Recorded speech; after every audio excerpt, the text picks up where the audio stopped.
За титэм төсгүүдийг биерээр тэмцэн бичих тухай өнөөдрийн хичээлээ.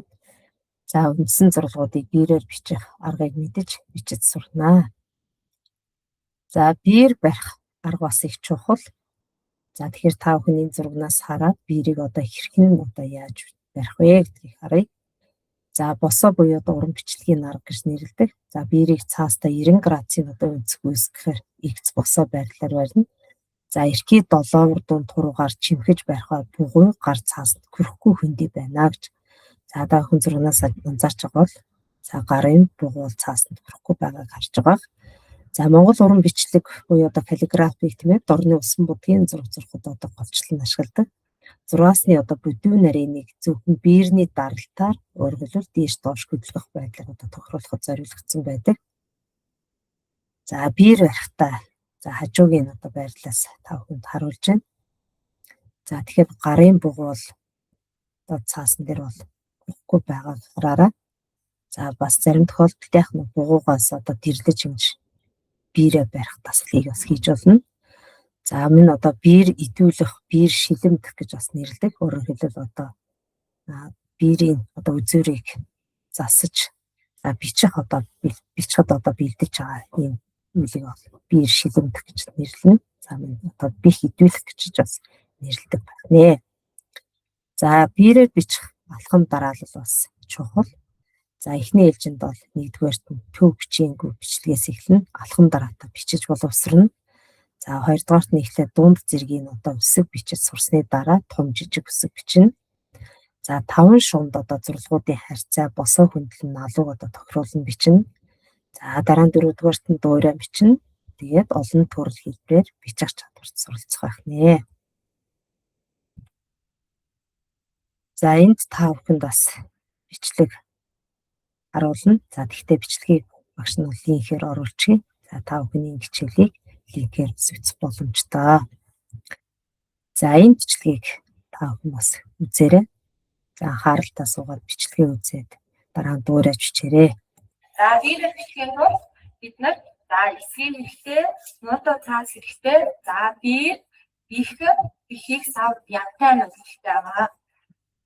За одоо бид биерээр бичих үзцгээ. За биерээр бичгээд идмэлтүүд хэдийн идмэлтүүд чухал байсан. За тэдгээр нь юу вэ гэхээр өргөл гарал тогтолтоос бүртгэе гэж үздэг. За биерээр бичих бол биерээ сайн бихэндээ дүүрэх хэрэгтэй. Биер маань дүүрэн биштэй байх хэрэгтэй. За мөн биерний өдөр маань ерөөсөө салаалаагүй салаалсан байх юм бол өснөд маань муухай гарнаа гэсэн.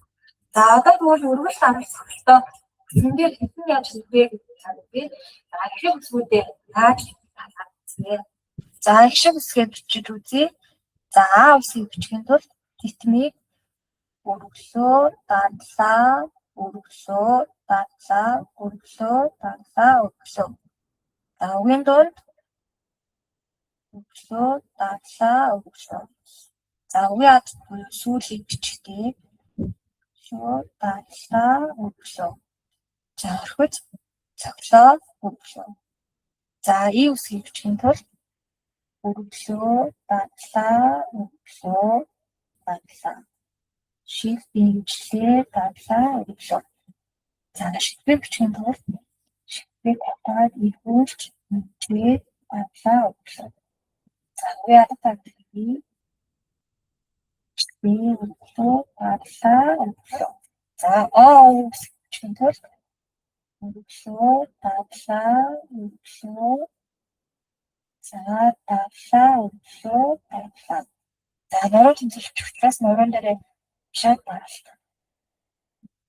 Дадлаа өргөлөө дадлаа. So зэргийн дараач өргөлөө дадлаа өргөлөө. За уу үсгийг бичихын тулд титэн дадлаа өргөлөө. За өргөлөө дадлаа. Шил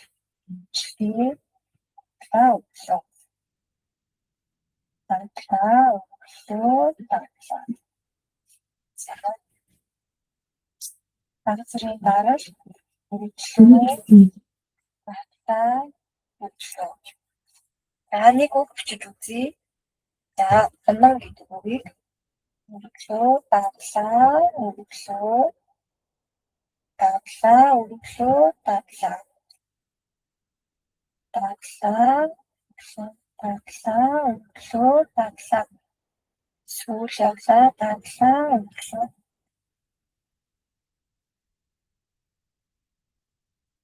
За. Сүүл, даглаа, өргөлөө.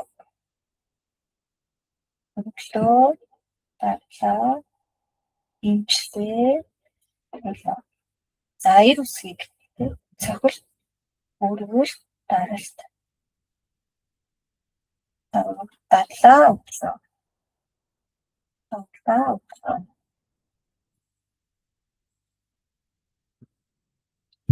За тэгэхээр эдгээр бичлэгүүдийг хараад та бүхэн бас өөрсдөө биер, янтаа, за муутуу цаасуудаа бэлдээд за эдгээр өсвийн махбодуудыг бас хэрхэн яаж бичиж байгаа бас дуурайлгаад бичээрэй. За өсөг бичих үеийн бас бие бас бэлдэх нь их чухал.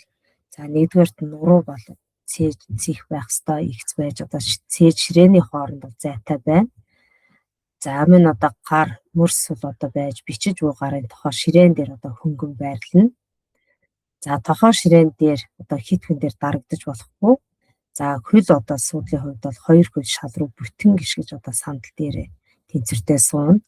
За толгооны хувьд бол баг зэрэг одоо бүх хийлгэж нүд цаас хоёрын хооронд 30-40 см-ийн зайтай байлгах одоо ийм журам дүрмээр бас бичихэд зүйтэй байна. За зөв суух нь их чухал. За зогсож бичиж байгаа бол бас зөв одоо зогсох нь бас их чухал.